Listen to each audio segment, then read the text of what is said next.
Okay, so I think everyone has had a great lunch. We start with a post-lunch session in Hall B with Office Orthopaedics, Your Everyday Matters. Can I invite on stage the conveners for this, Dr. Chasanal Rathod and Dr. Rajiv Nirawane, and the chairpersons, Dr. Swapnil Keny and Dr. Jaideep Dhamele. Thanks.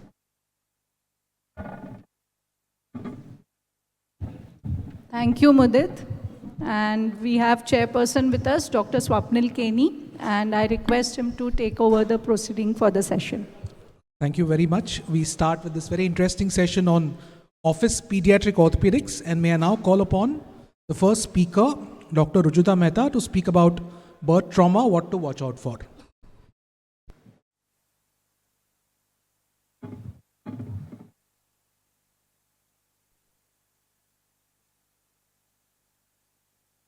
Already practicing it. So good afternoon, everyone. In the post-prandial session, I thought it's a bit interesting to warm up with things which come with a great panic in the OPD. Parents are usually terrorized because it's the joy of the child is killed wherein there is a birth trauma. There's a whole list of things that can go wrong actually at birth. And what we'll focus on is a little bit on the femur and a little bit about the humerus. Of course, clavicle is the commonest bone to be fractured.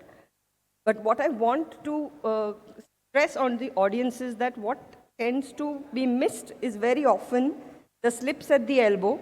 Beware that can happen at the shoulder and the knee as well, although they are rare. And the OBPP, which very often gets missed, along with the innocuous looking clavicle and the humerus fractures. So what's the evaluation protocol? Like any other orthopedic injury, the child will always be tender there, but here it will be a tenderness which is noticed while changing diapers or being lifted. There will be a non-usage of the extremity. You will find abnormal mobility in the place. In malunited cases, they may present with a deformity. And sometimes you will find crepitus if you really look hard for the associated trauma. Never forget to take X-rays in two views. Examine the ipsilateral and contralateral joints. Of course, ipsilateral is very important in the same line to look at it because a neonate is not going to be able to tell you where it's hurting, and therefore look hard for associated trauma. Whenever you have multiple long bone fractures like this, you can see here clavicle, tibia, radius ulna, and the femur, to suspect osteogenesis imperfecta. Although it may sometimes just be an indicator of a very, very traumatic delivery if the child was suddenly had to be saved and was suffocating. But all the same, beware that it might be the first pointer of a very severe osteogenesis imperfecta. Most of these injuries heal very well with conservative management and splintage. Strapping is almost given up now. There are many ways to splint it. For fracture clavicle, I generally tend to prefer to tell them just to swaddle the child tightly on the upper body and no need to give any complex bandage, but there are beautiful Wilpue slings which are devised by some of our friends sitting in the audience. And basically the aim of this treatment is to just give pain relief and prevent displacement and maintain the alignment. Neonates have 3 times more regeneration potential than adults. So all you do is restore anatomy and align it well, it will heal very, very well. Occasionally you get deformities, but majority of them have good prognosis. And of course you need to assure the parents. The treatment options for this common fracture are known to most of us, but I think what is not really known is that nowadays there's a very simplified treatment. And why is this? We use the Pavlik harness, which is basically meant for DDH. It's an extended use of the same. It's because you have very good, thick, stable periosteum in neonates. All you need to do is neutralize the force of the iliopsoas, align the distal fragment with the flexed proximal fragment. As you can see here, this just needs to be aligned up. And in 3-4 times, you have profuse callus. If in rare cases you see that the shortening is likely to be more than 2 centimeters or angulation is really above 30 degrees, sometimes you can use a spica. But there are enough papers which show now that the gallows traction, which was actually taught to us when we were training as residents, is almost given up, and see how comfortable the child is. And you can see very thickly, well-united callus over there. There are multiple papers which show that the remodeling outcome is good, and the treatments of Pavlik harness results are just as comparable to others. That's the end of 1 year. However, once in a while, you may get a case where you have periosteal interposition, like this case with Dr. Alaric had very generously lended to me, where there was a sclerosis despite 1.5 to 2 months of treatment in Pavlik harness. Only in such cases, you need to go ahead with the operative modality, and this had to be fixed, and it was found that there was fibrous tissue interposition. This child went on to do very well later. Sometimes, very rarely, you have a physeal separation of the knee post LSCS. And why does this happen? Because the uterus starts contracting very hard, and if it's not a face presentation or a transverse lie, then it's really a lot of force that is required to extract the baby out. So you can see this here on sonography, although you may miss it very easily on an X-ray. And this had come to me already bandaged like that in a plaster, but you can easily see that there was a clear subluxation. So I took the child under anesthesia, gave a above knee slab in extension to maintain the alignment. And in order that they don't kick it off, I attached a Pavlik harness to it just to maintain it as a stirrup sort of on the pelvic wall. And this is the way it has aligned well. This child has grown up now to be 6 years, and she has done very, very well. The other physeal slip, which very often gets missed, is the distal humerus physeal slip. Just take a minute to look at the types of displacement here, and you will notice that if you keep these few figures in mind, you will never miss a physeal separation, because it's the entire distal humerus which shifts medially along with taking the forearm with it. If you miss it, you end up with horrible cubitus varus deformities like this, and this need to be osteotomized. So the best way to treat them is with a closed reduction, as you can see over here, and beautifully it gets aligned under Siam, and then it goes on to do very well. With a clavicle fracture, with a large baby, it's important to look at the brachial plexus. Of course, most clavicle fractures will come like this. The child is so comfortably sleeping, and you can already see the profuse callus which has developed there. Very rarely you may get a glenohumeral dislocation with the OBPP, which I had to reduce under GA, but this child went on to do well, and then the classic transfers. So we'll stop here, I think, for interest of time, and not look at the other details, brachial plexus palsies, because that will require a lecture in itself. We'll just keep on the last slide, and yeah, that's it. Thank you, ma'am. And questions we'll just take at the end of the session. So, next speaker, Dr. Tushar Agrawal, sir.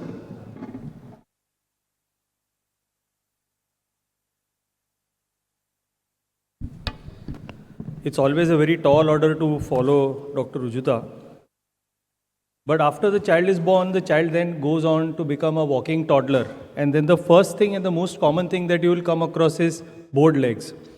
And often what happens is, our friends and colleagues who refer to us बोलते अरे एक ब्लाउंस का case भेज रहे उधर दिख नहीं रहा है boss. So my take was to tell you when to conserve and when not to conserve. So look at this video. These are the kind of patients who will be coming to your OPD. 18 months to 2-year-old child, and the parents are anguished with this kind of gait. And look carefully how you will be examining the patient. So first you cover the distal part of the tibia and look for the offset from thigh to the upper tibia. And if that is in valgus, by and large, this patient is safe to conserve. After that, you look for the thigh to foot axis, and then there is no intorsion here, so there is no problem. A large part of your problems are coming from this excessive anteversion. So eventually the child will remodel out of it, so you can conserve, no problem for this kid. Now this is another kid. This kid is waddling a little more than the previous one. He is less well built than the previous one. So how do we examine? The cover test is not looking as good. There is intorsion. So you will be conserving, but you will be a little more careful. You will call this patient a little more often, but the child will grow out of this problem. So we'll show you how sequentially the kids correct clinically. And this is a wonderful follow-up I have of a patient who has just corrected spontaneously from extreme bored legs. This is Binoti's article. It's very interesting. They had a study done all over the nation, and they found that in Indian patients, any varus after 3 years of age is atypical. And maximal valgus we get at 6 years of age. So lock this information in your brains. This is very important with Indian context. Now what happens? You get bored legs with a child, same age, but waddling much more. So you examine for rachitic rosary, you examine like the way I described in supine and prone position, you look at the femoral bowing, you look for intercondylar distance with patella neutral, right? And you look for the thigh foot axis. But look at the x-rays. So what's happening here? So there is evidence of rickets here. So you will conserve, but here you will investigate. You will do blood tests, you will do x-rays, you will do scanograms. Okay? And once, way back when I had spoken on Genu Varum in WIROC, Alric had asked me, will you do vitamin D in all patients? So now there is evidence of literature which says that whether you see radiological evidence of rickets or not, all patients of bowed legs have vitamin D deficiency, so it's best to document it. So you may want to do it for all. Now this is the case of typical bowed legs, and this is a case of an obese child with bowed legs. So the obese child is just 18 months and 18 kgs. Okay, 18 months is 18 kgs is double his weight. He should be just 7 to 9 kgs in weight. So when you are conserving a obese child with bowed legs at the same age, be very carefully, scare the shit out of the parents so that they are able to control the weight of the child. Okay, so in this patient, they maintain the weight, and as the child kept growing in age, he sort of was growing out of his bowed legs. So obese child, same age, same bowed legs is a big red flag. Conserve, but with very tight follow-up, x-rays, have a pediatric endocrine reference if possible. Now you can have distal tibial varus like this. So these are just regular OPD patients. So these time also you can conserve, but be very careful. Do an abdomen ultrasound, rule out renal issues, rule out cafe au lait spots. Just be more careful. So you can't just conserve carelessly. Now this is the classic case of achondroplasia or a skeletal dysplasia. So in all cases of bowed legs, measure upper segment to lower segment, look for dysmorphic signs. So don't miss out skeletal dysplasia. Now age is a very important criteria. So this patient is 11 years of age. So you can never be waddling when you are 11 years of age. So any form of bowed legs and varus at 11 is not right. Have him evaluated, get his metabolic profile corrected, and all varus should ideally correct to valgus. As you can see, I had this patient when she was 10 months of age, and then I had her when she was 10 years of age and she was in valgus. And we actually had to do a 8 plate to her at 10 years of age. So she started with the physiological bowed legs, went into valgus, and then we corrected her.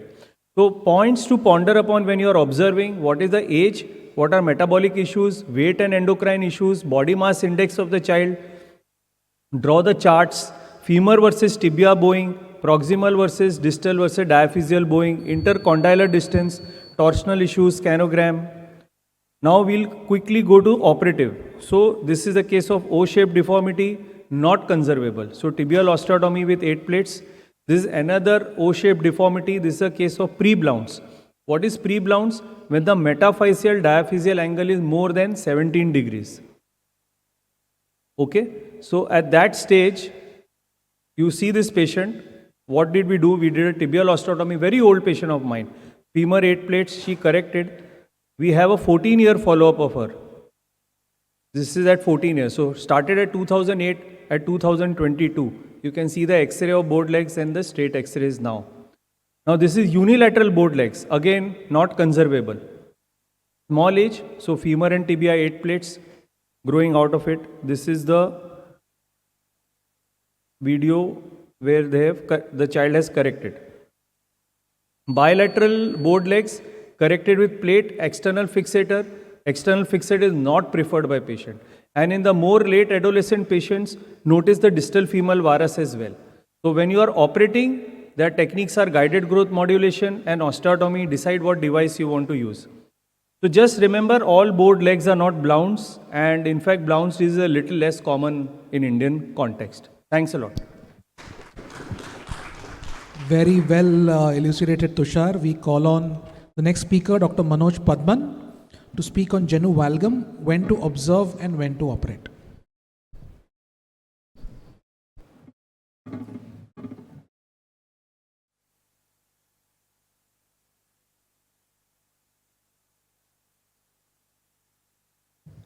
Good afternoon, everyone. So it's logical to follow varus deformity with valgus deformity. That's how children, as they grow up, the axis changes. So I'm going to talk about when to operate and time permitting a few surgical indications. So the first key thing is you need to distinguish between physiological and pathological. Identify the etiology because there may be reversible causes which can be corrected. Have some understanding about the natural history. Make a decision, conscious decision, when to intervene and what are your options. So this is a very useful curve. Tushar touched upon it. Between 2 to 6 years is when you see valgus. Before that is usually varus. Usually when it starts going beyond that, one is a little concerned. So that's the prototype Genu Valgum monocnees that you see in a 3-year-old.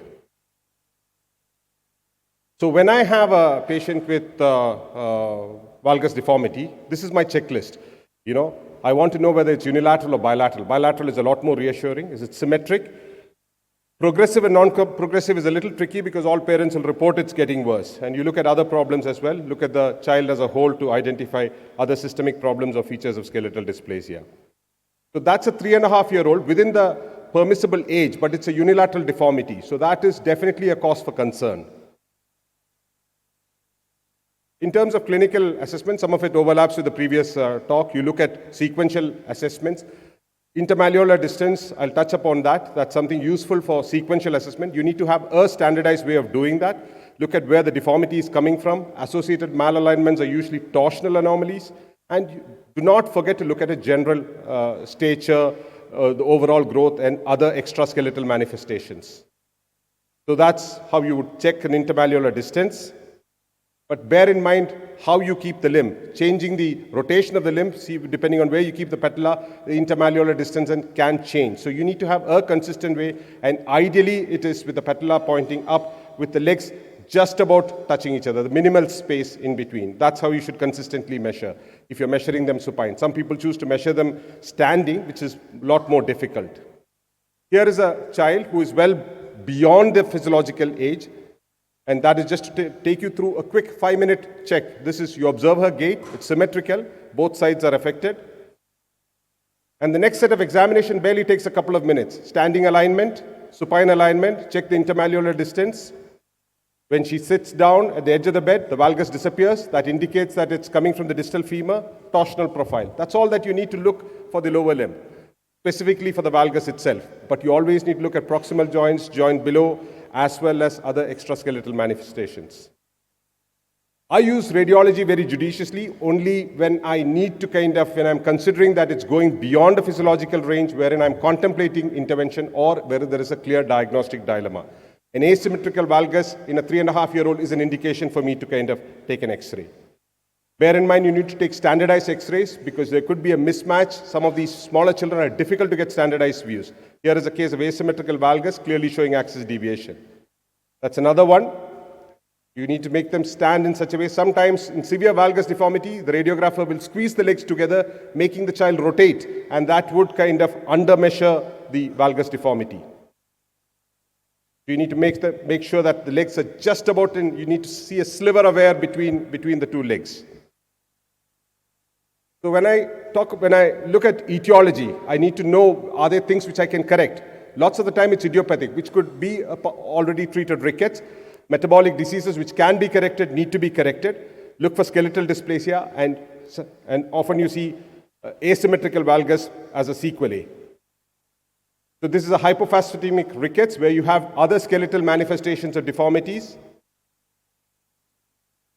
That is obvious skeletal dysplasia, fixed patellar dislocation, presenting almost like a flexion deformity. That's how the child walks. Short stature, you can see proportionate shortening of the upper limb as well. This is an interesting phenomenon. We encounter this in our pediatric practice. Upper tibial metaphyseal fracture, treated conservatively. Nothing wrong with that. Counsel the family about Cosen's phenomenon. Once a fracture is healed, due to a variety of reasons, they go into progressive valgus, which is quite stressful for the parents to see. Often they correct spontaneously. Sometimes you may need to do growth modulation. This is clearly a case of sequelae, neonatal septic arthritis. You can see the lateral condyle and the lateral physeal plate completely destroyed in an 18-month-old child with progressive valgus. So when I look at management itself, these are the things that I have my checklist. I look at the etiology, I optimize metabolic profile, I look at the age because that's important for growth modulation. Associated issues need to be factored in. Look at all these factors before you kind of contemplate intervention. This is an ideal age for a growth modulation, 9-year-old metabolic profile. You can see there is some amount of the epiphysis doesn't look normal shape here. There could be an element of epiphyseal dysplasia. Corrects very well. Sequential X-ray showing complete restoration of axis.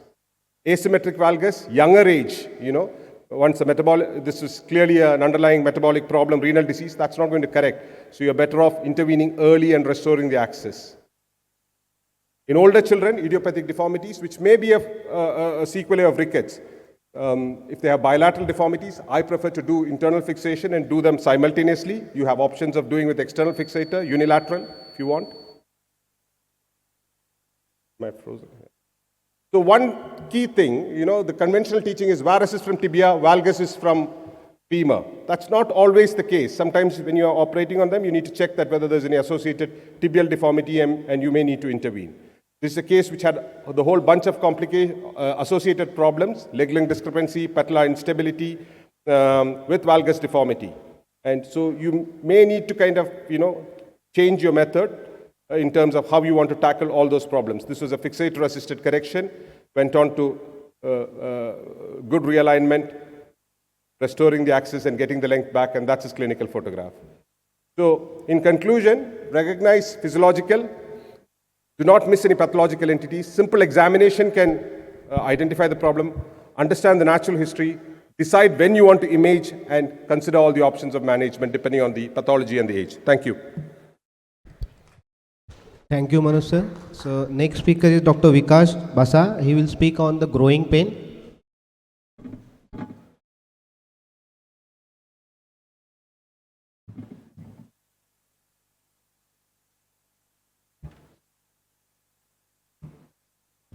Yeah, good afternoon, everybody. Thank you, WIROC, for inviting me. And special thanks to Dr. Chasanal because she helped me in preparing my presentation. So often, children get referred from pediatricians. I think even you also may be seeing children with vague, noxious limb pains. And to your surprise, all your examination is normal, and you label them now as growing pains and treat them symptomatic. So is a growing pain a myth or is it a reality? So today, let's unfold the facts. Do our bones really pain when they grow? The answer is no. So the term growing pain is actually a misnomer. So if you review the literature, in April 2021, the Clinical Effective Group has coined the term idiopathic nocturnal limb pains of childhood, or it is also called episodic childhood musculoskeletal pain. So henceforth, we should be changing the terminology. So children between the age group of 4 to 14 years, typically they present pain at night time. These pains are generalized, and the child cannot pinpoint the exact area of worst pain, where the pain is more. And it is commonly seen in children who are very active in sports. A child never wakes up in the morning with growing pain, nor they complain during the day. It's usually at bedtime. So then why would this pain alarm go off at night? So the children, they're very active. They are with endless supply of energy during the day. So a study from a pediatric endocrinology states that on an average, a child takes at least 7,000 steps in a day. So after a long day, their muscles have been working really hard, and there's a constant pull of the periosteum of the long bones.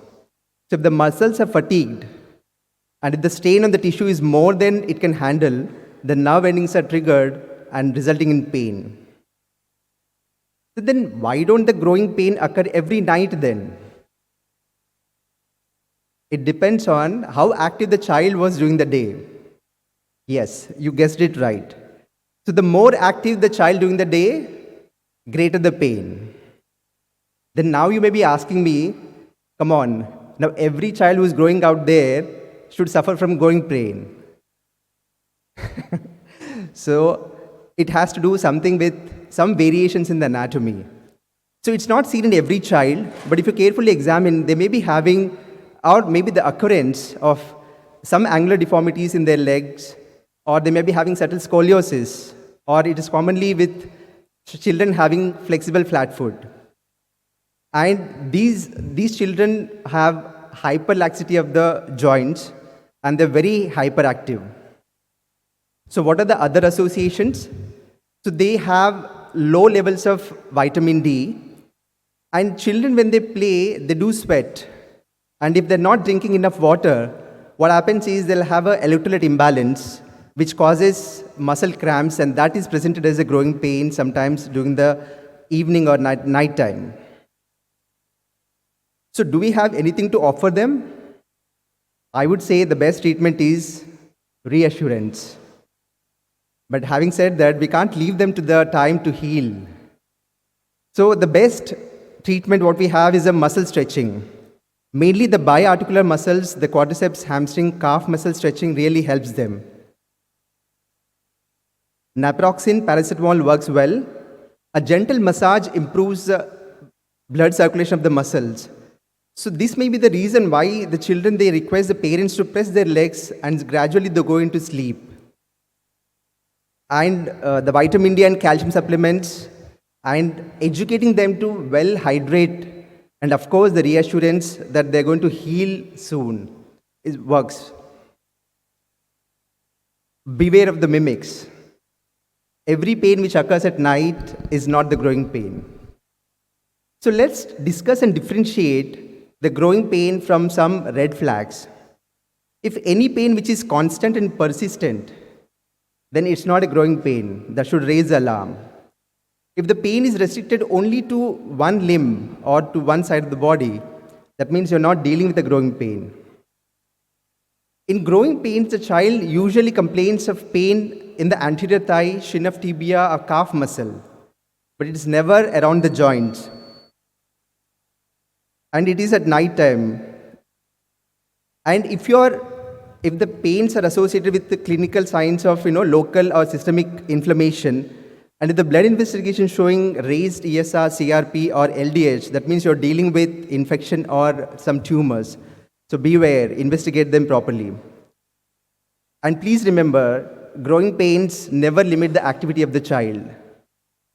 But whereas if it is beyond growing pain, if the child is not playing because of these pains, then you should suspect and investigate further and treat them accordingly.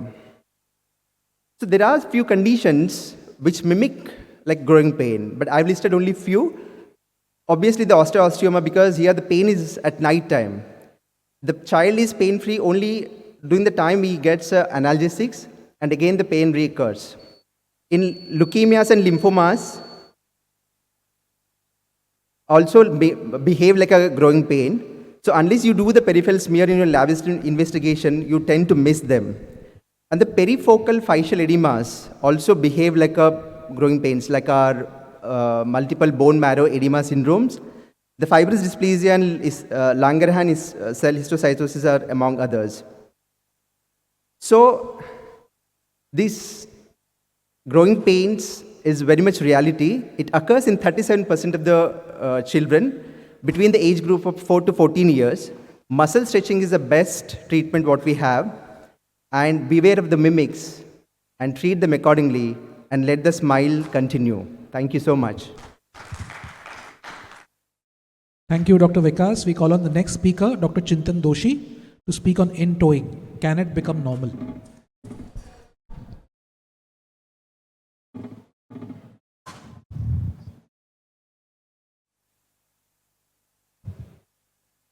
Hello everyone. Thank you WIROC for giving me opportunity to present this topic. So I'm here to present on intoeing in children. It is also called as pigeon-toed child. And we'll go through a case as it is office orthopedics. I'll get this child into your clinic. And we see him walking into the clinic. We see this child clearly walks with an into gait, more on the left very clearly. So now we identify where is the problem. Is it in the feet? Is it in the tibia? femur, or it is just a normal gait issue, which is an immature gait and will get better.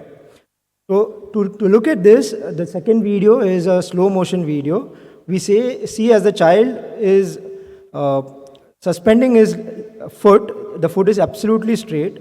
As soon as it starts to land on the ground, it turns into with the patella facing inwards. So this child will help us in our examination in the further part of the talk. So what is intoeing? There are torsional anomalies in children which we see very commonly. So normal is 5 to 10 degrees of external rotation that all of us have. Into and out toe are away from this normal. So into is any deformity when the child is walking with the toes facing inwards, and out toe is more than 15 to 20 degrees of external rotation is the pathological outtoeing in a child. So what are the causes of intoeing? Most important cause, in infant it is metatarsus adductus, in toddlers it is internal tibial torsion, and from the walking age to about 10 years it's about femoral anteversion.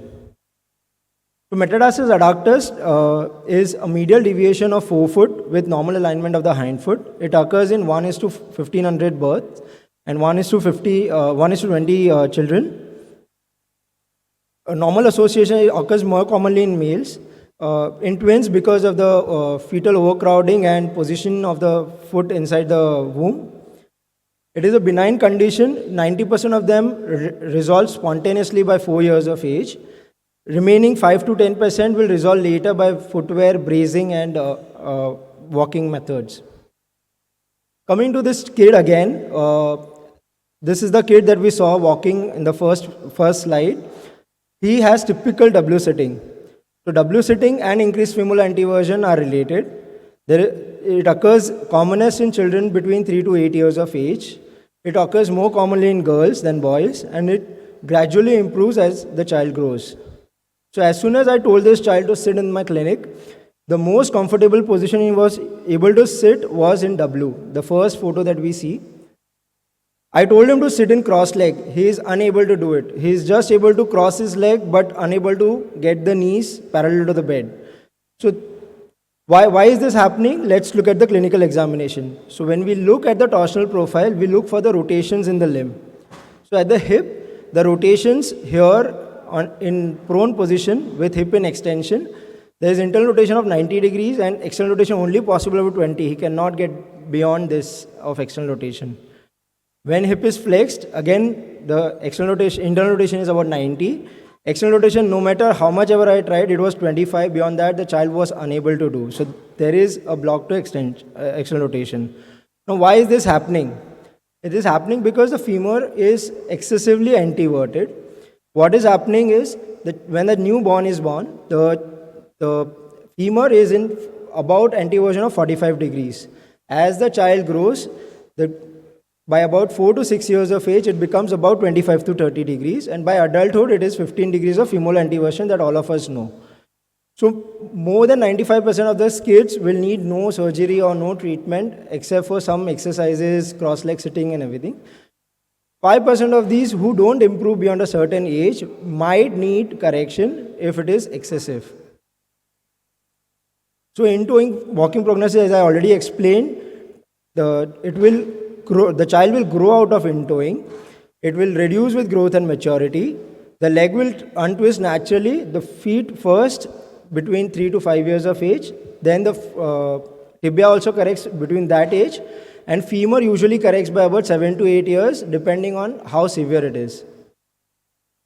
There is something called as miserable malalignment syndrome, in which there is excessive femoral anteversion along with external tibial torsion. Now, this is supposed to be looked at whenever we examine any child with a torsional problem. May it be intoeing, may it be outtoeing, or may it be a completely straight walking limb. Because in this, the feet always face forwards. So when the child is walking, you will see there is no deformity. The feet is always straight. The foot progression angle is maintained to 10 to 15 degrees.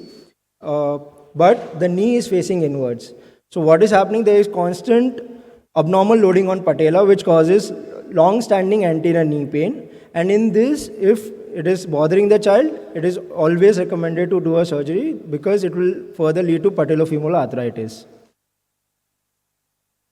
So surgery when is needed? As we already saw in the prognosis, 90 to 95% of them will recover.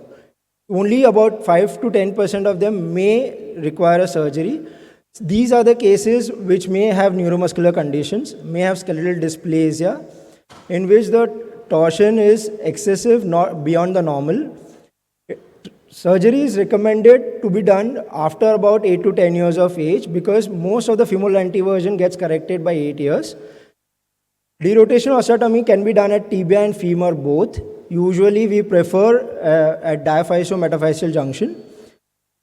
It is basically a cosmetic surgery, but it prevents further patellofemoral arthritis and other arthritis of the joint. There is high recurrence if done early and in low deformities. Thank you.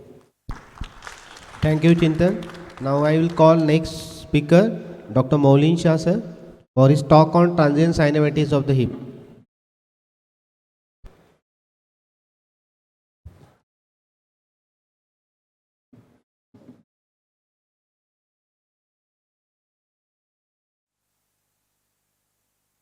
So thank you very much, organizers, for this opportunity.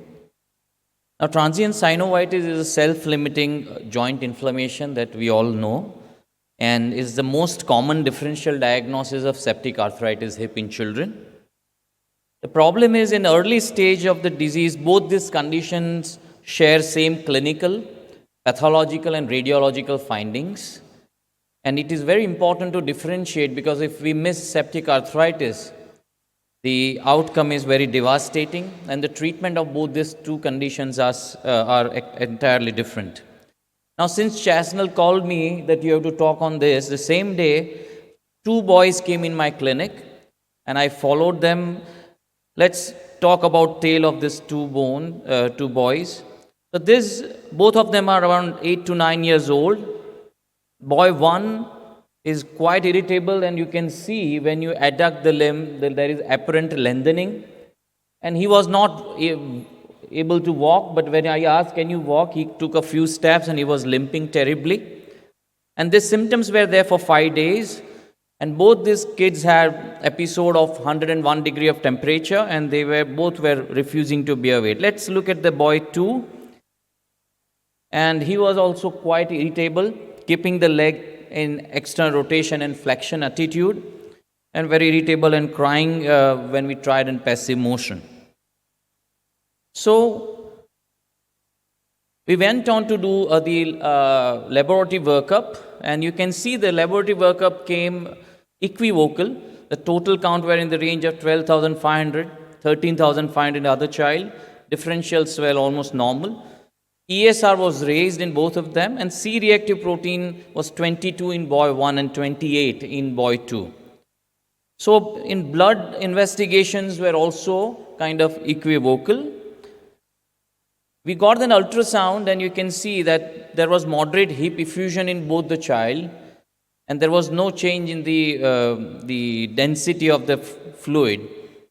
So based on all this information, we were confused whether we are dealing with both septic hip or both of them are transient synovitis or what is it. So it's confusing. We know that the Coker's criteria is very popular. This criteria is laid in 1999, where they have devised 4 algorithm criteria. The history of temperature more than 101, inability of child to bear weight, total count of more than 12,000, and ESR more than 40 millimeter at hour. If you have all these 4 factors, then there is 99.6% chance of having septic arthritis. Now, we know that ESR is not that sensitive criteria, so Bruce et al., they added C-reactive protein, and when C-reactive protein is more than 20 milligram, they found that C-reactive protein helps making this diagnosis more easier. The problem of this all algorithm is, though, we know that if all the factors are present, we are very clear in diagnosis, but many of times we have only 2 factors and all. And when these were applied in a retrospective study, it was performing well, but performance of the algorithm reduced when it is applied prospectively. And CRP was found to be a better predictor than ESR. But CRP was more reliable to exclude septic arthritis, meaning that if CRP is normal, then you might more confidently say this is not septic arthritis, this is probably transient synovitis. But a positive CRP does not mean that it is a pure septic arthritis. It can be also present in transient synovitis. So clinical acumen of surgeons still is paramount in these borderline cases. What is the role of radiology? X-ray is usually normal, and ultrasound shows similar picture in early phase of both the disease. It is very important to know that neither quantity nor quality of the joint fluid can guide us or differentiate between transient synovitis or septic arthritis. We have seen many reports of turbulent fluid and it turned out to be a transient synovitis.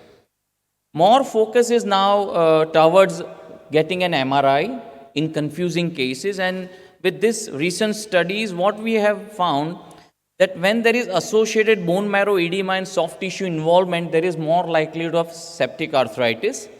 Although these changes were seen more in patients who had symptoms more than 3 to 4 days. There were a lot of patients with normal bone marrow when the MRI was done after only 2 days of symptoms. Another finding which came out of this study, this contralateral joint effusion is present, then there is likelihood of transient synovitis. So we are now trying to get MRIs, but the role of MRI is also questionable in early disease. Well, then what is the future? Will we remain confused all the time? Now this recent paper shows that a pilot study has been done where they have checked the cytokines, that TGF alpha and other interleukins they have checked, and they found that this 4 cytokine panel has 91% of sensitivity and specificity. This is not available in India at the moment, but maybe in coming years we might get some test which can distinctly differentiate between these two conditions. So what we follow, most of us, that when an acutely irritable hip comes, we do some basic investigations like WBC, CRP or ultrasound. If the reports are normal, then we very confidently treat it as a transient synovitis. But they are fairly increased, then you have to consider septic arthritis and consider arthrotomy. The problem or confusion comes where there are marginal increase in their symptoms. Then we follow these patients up for 2-3 days, giving traction if possible and NSAIDs, and see the response. Those patients or fever subsides, there is no more episode and symptoms improve, we can watch them. But there where the fever and symptoms worsen, we might get an MRI and confirm the diagnosis and proceed for treatment. Do not start oral antibiotics when you are confused whether it is septic arthritis or transient synovitis, because that will make the picture more confusing. Just give oral anti-inflammatories. So we followed the same protocol for both these kids, and the child 1 improved with oral anti-inflammatory and traction. This is 2 weeks follow-up, so he did not require any surgery. While after giving naproxen for 2 days, this boy 2 kept on worsening. He could not walk, his pain was persistent, and he underwent arthrotomy and drainage of the hip. And at 2 weeks' time, this boy also started walking well. So that's how we apply this criteria in our clinical practice. Thank you very much. Thanks, Dr. Maulin. I hand over the proceedings to the two conveners, Dr. Chasanal and Dr. Rajiv, to take the question and answers and also to summarize the session. We can have 1 or 2 questions.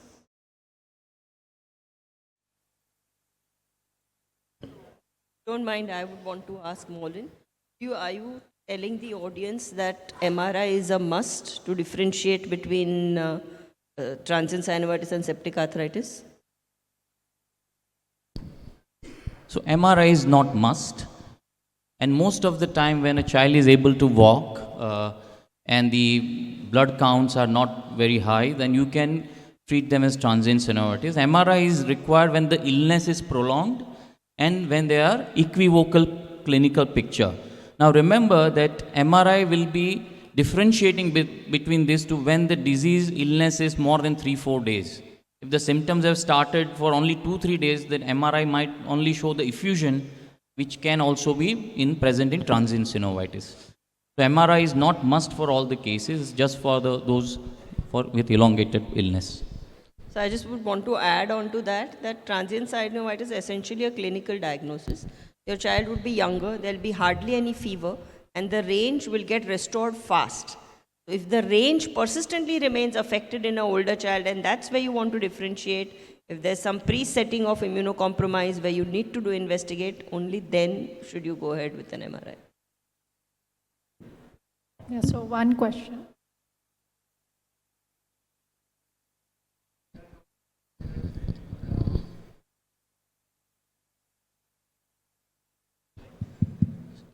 So, Can you come to the... probably the question is that if you have effusion, do we aspirate all the time?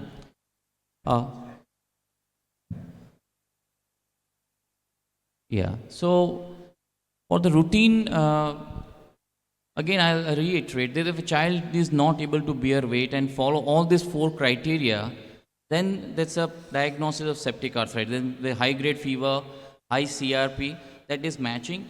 There are some equivocal cases, but I prefer to give anti-inflammatory and see for 2-3 days and how it responds. As ma'am said, most of the patients with inflammatory, they respond very well to anti-inflammatories. Do we, any one of you, do joint aspiration to make diagnosis? No, we don't do it routinely. Last question. So before you do arthrotomy to Dr. Maulin Shah, do you do blood culture? And second question, what is the approach for arthrotomy? Third would be, do you send whatever the fluid for person culture sensitivity? Yeah, so the question 1, Do you do blood culture. Yeah, for an established case of septic arthritis and associated osteoarthritis, we do blood culture. That's one. Anterior approach, we do not do arthrotomy to posterior approach because that might lead to a vessel insult for the femoral head. So anterior approach. And the third one, third question. Whatever the fluid you drained out, do you send it for? Yes, of course. We send for blood cultures. The material we send for the culture, and if there's granulation tissue, then we send for biopsy as well. Okay, so thank you so much, and we have the next session.